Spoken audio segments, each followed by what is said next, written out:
Hey, Skylar, what's up, man? Thanks for being with us. Hey, Zoom user, good to see you. Thank you for being here. We're glad you're here. I'll just go ahead and take this opportunity to introduce uh, ourselves to you all and you all to our guest this morning. My name's John. This is Eddie next to me over here in the Brady Bunch scenario. Yeah, we just wanted to create this space to bring people together, our tribe, our friends, family, community, and just offer, what we have and what has been given to us. We want to pass on, and that's really the heart of what we're here for. So, all of this is surrounded with leading yourself and leading others. So, knowing ourselves and knowing others to lead ourselves and others. So, we bring in friends, we bring in other leadership coaches. We are by no means gurus. We are failing forward with you, working through this stuff, learning this stuff, staying sharp, showing up, showing up dumb. We want to learn. And that's another saying that we've had recently is just show up dumb and keep asking good questions. So we're here with you, showing up dumb. Trying to understand how to liberate ourselves and liberate our people. So today we're going to go over the support challenge matrix. With that, we called on our good friend, Brett Myles. Brett, good to see you, man. You're coming to us from Texas. Yes. And you are a certified leadership coach. You are coaching an organization right now in leadership. But what's your leadership story? Tell us a little bit about yourself. And man. Bring us a tool, please. Yeah, thanks for the invite to get to be part of this. So, man, been leading teams, been around leading teams for the last 16 years. Most of that in a ministry context. Started my own business this last year, just with a continued desire to impact and lead people and see people lead other people well. So started my business Lead Well with that as the goal, helping people lead well. Because like probably all of you, I've seen and been around really great, liberating kind of leaders that get the most out of people, that believe the most in people. But I've been around really terrible leaders that cause people under them to want to bail and go anywhere else, which is so crushing for a team and for an organization. So been around it a lot, been a couple of those different kinds of leaders myself over the years. Live in Austin, Texas, married with 3 little bitty kiddos. I've got a first grader here on spring break, so let's hope she doesn't barge through the door needing another snack anytime soon. But yeah, that's a little bit about me. And like John said, we're going to talk through a tool we use in our world called the support challenge matrix. It's just, again, another helpful visual of trying to understand what it means to lead people well and to use it on ourselves. How are we leading other people? So do you want to throw that up there, John? Do you have it? Yeah. We can start walking through it. So here we go, support challenge matrix. So as you can see, we've got our horizontal axis here, the challenge side of this thing, where leaders are either really low challenge, they don't bring any challenge, either for fear of hurting somebody, fear of making the wrong decision, just lack of courage, whatever it might be. And then you have the high challenge, people who are quick to challenge, are probably critical, maybe cynical, demanding things out of people. So and there's everything in between, right? And then you have also the support side. So people who are low support, they're man, you do you, I'll do me. I'm gonna take care of my thing. I'm not gonna interfere in your world. So low support. And then you have people who are really high support. They cheerlead, they're for you. If you need something, you can lean on them. They proactively reach out to you when they know that you need something. People who are high support, and you've seen people all in between, right? And so in our world, we want to help people become, and we want to be the kinds of people who, as you can see in that upper right hand quadrant, are high support and high challenge, where people don't feel called out or left out, but they feel called up into more. They feel cared for and challenged into being greater leaders and better people. And like when I think about that kind of person, I think about my dad. I think everybody has a person that it comes to mind when they think about this kind of a leader or this kind of a person. And that was my dad. And like I was thinking about this today, and like about a story that kind of personifies this a little bit. And when I was 11, our family went to the lake, like our whole family, my whole mom's side of the family, like 30 people. We go to the lake every summer, a big kind of family reunion. And my granddad had like a little fishing boat, and we would tube, and people would ski off the back of it. And my dad really wanted to teach me how to ski, and I really wanted to learn. And I'm a big guy, and the fishing boat is not real strong. And so, me pulling me out of the water and to get me up into skiing was like the challenge of challenges. But my dad, rather than helping me get ready in the boat, I get out and I'm out there by myself. He gets into the water with me, and he's helping me get my skis adjusted, how I'm holding the rope, what do I need to do when the boat takes off, right? And like I'm failing over and over and over, and I'm so frustrated and I'm getting tired, and he's just like in the water with me, continuing to like be calm and patient, encouraging me, reminding me that I can do this, and then coaching me into how to like get there, you know. And so and eventually I did. Like the very last morning, my dad was like, "All right, we leave at lunch. Let's get out there early. Nobody's on the water. It's gonna be like crystal clear out there. Let's try one more time." And I'm like, "Okay." I would have said no if he hadn't like pushed me and encouraged me. He didn't force it. He wasn't demanding like you're doing it. He was like, "Let's go try again," because like he believed that I could do it. And we went out there and it happened, you know, and I was like ecstatic, and he was ecstatic. And I think about that from time to time, about the kinds of people who believe the best about you and are there with you, and they walk with you, and they're in the trenches with you, but they also like push you to strive for, they see something in you that you maybe don't see in yourself, and so they challenge you to more. And I never would have like overcome or accomplished that thing that day if it wasn't for my dad. And so when I think about a liberating kind of leader, you're like, I was being held back by fear, I can't do it, self-doubt, whatever. And he helped me get through that and actually accomplish the thing that I really wanted to accomplish. And so that's a liberating kind of a leader. Now, the other quadrants, right, are where we have to be careful. And so as we look at people who are really high challenge and really low support, I'm quick to think of my high school baseball coach, right? It was like my way or the highway.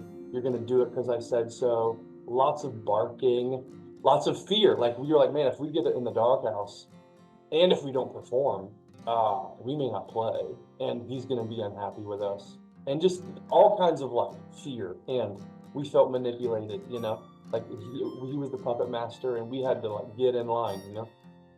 And maybe you guys like have like experienced people like this, but like, man, I did not love that. I really hated being under his leadership because I never knew like if things were good or not, and like, am I going to get to play? Are you happy with me? And so that would be like a dominating kind of leader, very high challenge, probably over the top expectations that are unfair, and low support, like just no support. Then you have leaders who abdicate leadership, where it's very low challenge, but very low support. So still low support, but this time very low challenge. I had a college professor who was like months away from retirement and couldn't have cared less about our class or the course.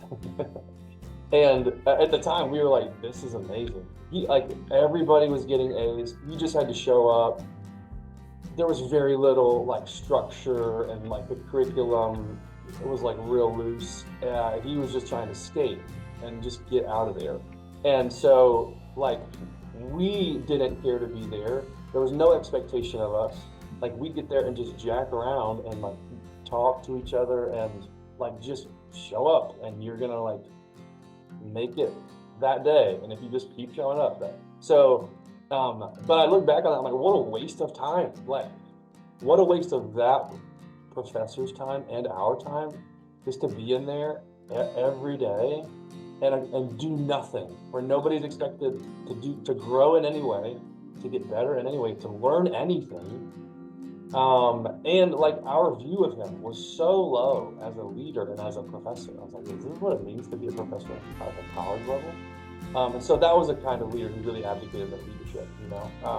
And nobody wants to be in that environment. And even if they do, it's real selfish because they're not going to grow, they're not going to learn, they're not going to improve. Nobody's benefiting, right?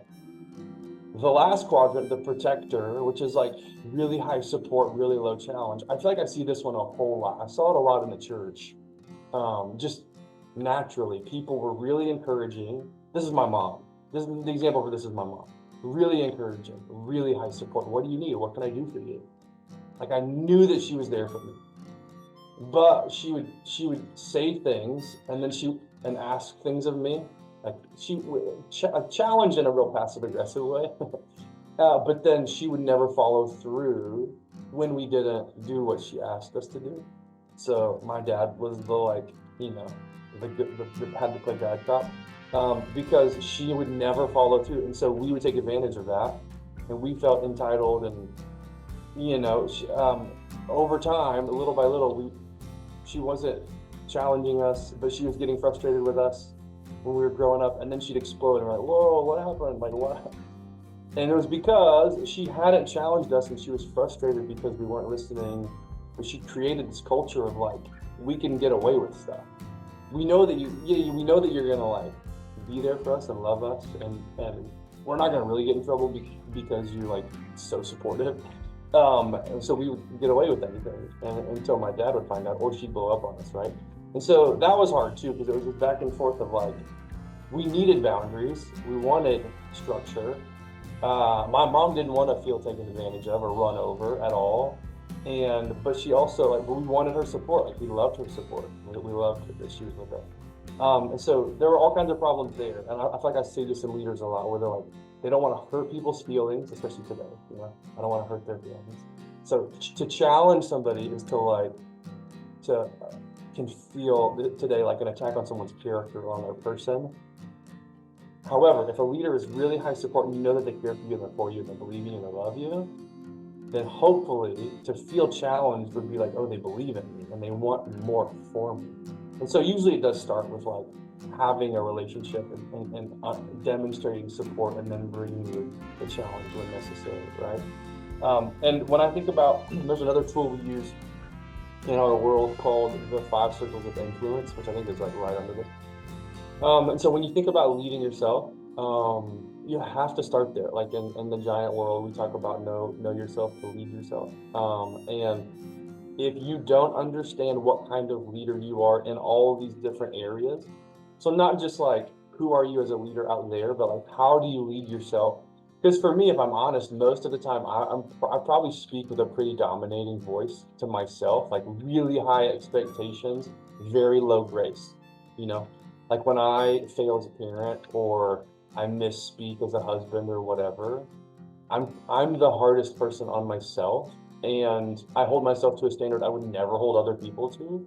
And so if I were to be honest in that self bubble, I would color it red a lot of the time, which I don't want to be that way with myself. I want to be able to like have right challenge for myself and right expectation for myself, and give myself grace, you know, the same way that God gives me grace. And then, you know, that bleeds out into my family. What kind of a leader am I with my family? And I feel like this is where I feel like I'm the most intentional. You know, you can either be really intentional or accidental and just fumble your way through leadership spaces. And I feel like this is just because the season of life with little kids, me and my wife are really being intentional with how we think about parenting and about our family. And like this last few months, I've been really intentional, even just thinking about marriage and how am I supporting and helping challenge and like giving really helpful critique or coaching or whatever it is, and not just letting things slide, and helping my kids see that like, hey, when we say something, we mean what we say what we mean, and they know that we're gonna stick to that. Like we're not gonna say one thing and then let them get away with the very thing we said that we're not gonna let them get away with. So that's just been the world I live in. But like, I think you think about your team. Like, how do you speak to your team? Are you more of a protector with your team, where it's like, man, high support, but man, I don't want to challenge you too hard because I don't want you to leave, and I don't want to hurt anybody's feelings. Not I feel like I have to walk on eggshells. Like that happens a lot with teams. It's like, how do I support and challenge? Which is it's hard, but learning to do that is so crucial because people want to be called up into more, and they want to be believed in, and they want to grow, and they want to improve. And so the kinds of leaders that when you look around, you see like places that are flourishing, it's usually because there are these liberating kinds of leaders, you know? And so both of these tools are ones to use on yourself regularly, just to go, where am I today? And even just to look at your family, like you look at your friend group, like, and then look at your team, like at work, what kind of leader are you? What kind of leader do you want to be? You know? And if you were to plot yourself, like, you're probably not extremes, but you know, there's nuance. And so are you closer to the middle? How do you then get to more support? How do you get to more challenge? You know, do you have the resources and the like capabilities to get yourself there? Do you know where to start? Do you need somebody to help you? Lean on somebody to go, hey, help me grow in this way, you know? If you work for somebody, ask them to plot you, you know? Hey, what do you see in me? Like I did this with my friends and siblings. I go, hey, where do you think I am on this thing? Because I can get a read on me, but like, I don't know if that's accurate. I hope it is. But then getting other people's kind of 360 view is really helpful to go, man, am I the kind of leader that actually liberates and fights for the highest possible good of other people? If not, I want to know, and I want to take steps to grow. So those are the tools for today that John and Eddie had asked that I highlight. And so, you guys have anything to add to that? A few months ago, I flew out to Austin and got to spend time with Brett, and I just thought this was such a good. Now that I'm sitting here, seeing it come together, such a good tool for Brett to bring to us. He does these circles so well. It was just one of these areas of just seeing him do green. Obviously, we all have tendencies, and there's reality to it, but he models that for me. And so, Brett, thank you so much for being with us, for being for us, and just bringing us a tool. Guys, we always want to be real tight and keep it to 20 so that you guys can come in, hit it, listen to it, and go. And so for those of you who have to go for it, take off. But if anybody has any questions or thoughts or comments, feel free to stay. We'll stick around for a few more minutes. We'll stop recording and just talk for a few more minutes. But thanks for coming today, guys. We want you to continue to be intentional and consistent in how you lead. And yes, take a screenshot, ask me for it. I'll send you a screenshot, and have somebody plot you today. Have somebody plot you from your family, from your team. It is always good for you to know yourself in order to lead yourself, guys. Thanks for coming today.